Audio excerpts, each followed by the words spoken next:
आइए इस खास रिपोर्ट में हम आपको बताते हैं कि भारत में मंदिर बनाने की परंपरा कैसे पड़ी। हिंदुओं की आस्था का प्रतीक मंदिर शब्द मंद धातु से बना है। संस्कृत के शब्द मंद में जड़ता का भाव होता है। जड़ता का यही भाव मंद से बने मंदिर में प्रमुखता से उभरा है। मंदार नाम के पर्वत का जिक्र पौराणिक साहित्य में भी है, जिसे मथानी बनाकर समुद्र मंथन किया गया था।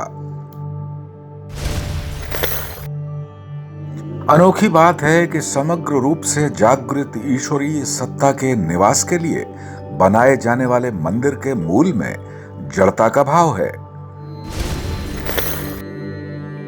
वैशेषिक दर्शन में महर्षि कणाद ने इसका वर्णन किया है। कणाद ऋषि धान्य के कण खाकर तपस्या करते थे, इसीलिए इन्हें कणाद या कणभुक्त कहते थे। यह भी माना गया कि कण अर्थात परमाणु तत्व का सूक्ष्म विचार करने के कारण उन्हें कणाद कहते हैं।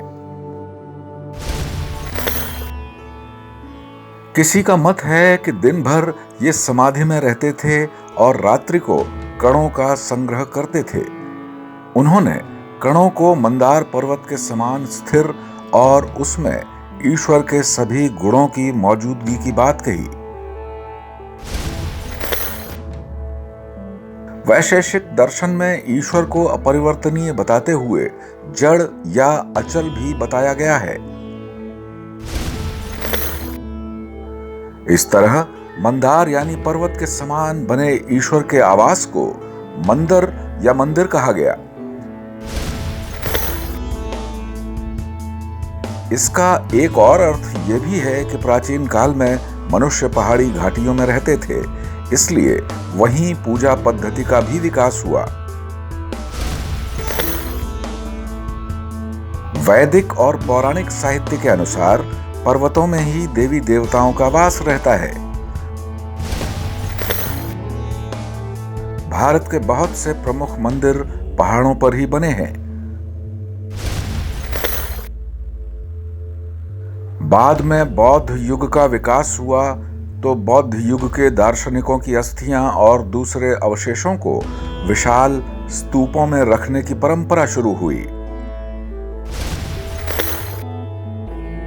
आर्यावर्त के विकास के साथ ही देश भर में मंदिर बनने की परंपरा शुरू हो गई।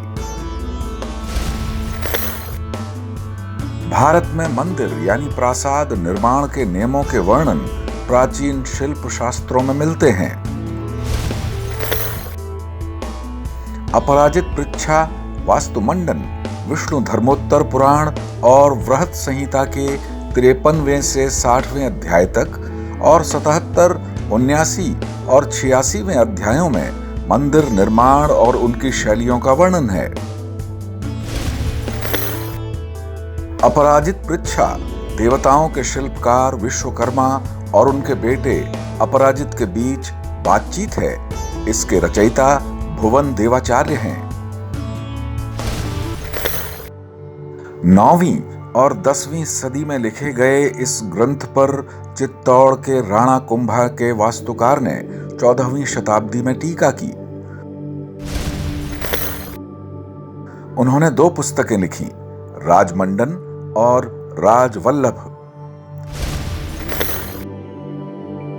10वीं सदी के करीब भारत के विभिन्न भागों में जो शैलियां जिन जिन शासकों द्वारा अपनाई गईं, वे उनके नामों से जानी गईं। मूलतः भारत में 3 तरह के शिल्प मिलते हैं। ये गांधार, मथुरा और अमरावती शैलियां कहलाती हैं। मथुरा शैली बाद में नागर शैली के रूप में सामने आई, जो कि उत्तर भारत में ज्यादा प्रचलित हुई।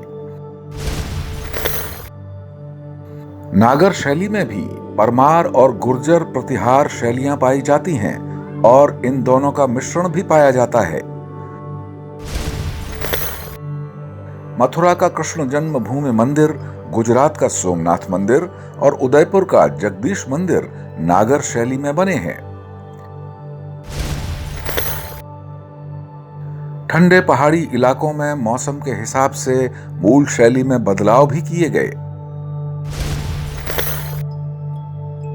चार धामों में पहला बद्रीनाथ मंदिर नागर शैली में पहाड़ी मौसम के अनुसार बदलाव कर बनाया गया है। विष्णु मंदिर पंचायतन शैली में बनते हैं। मुख्य देवता गर्भगृह में प्रतिष्ठित होते हैं और चारों दिशाओं में भगवान शिव, देवी, गणपति और सूर्य के मंदिर बनाए जाते हैं। नागर शैली में मंदिर का आकार रथ के समान होता है। माना जाता है कि भगवान रथ पर सवार होकर मंदिर में आते हैं। मंदिर निर्माण में 10 दिशाओं को आधार बनाया जाता है। 4 मुख्य दिशाएं और उनके बीच की 4 दिशाएं, इसलिए मंदिरों में 8 दिक्पाल स्थापित होते हैं। बाकी 2 दिशाएं नीचे यानी धरती और ऊपर यानी आकाश। मंदिर निर्माण की कड़ी में अब अयोध्या में भव्य राम मंदिर के साथ ही इतिहास रचा जा रहा है। राम मंदिर 1000 साल तक सुरक्षित रहे, इतना मजबूत बनाया जा रहा है।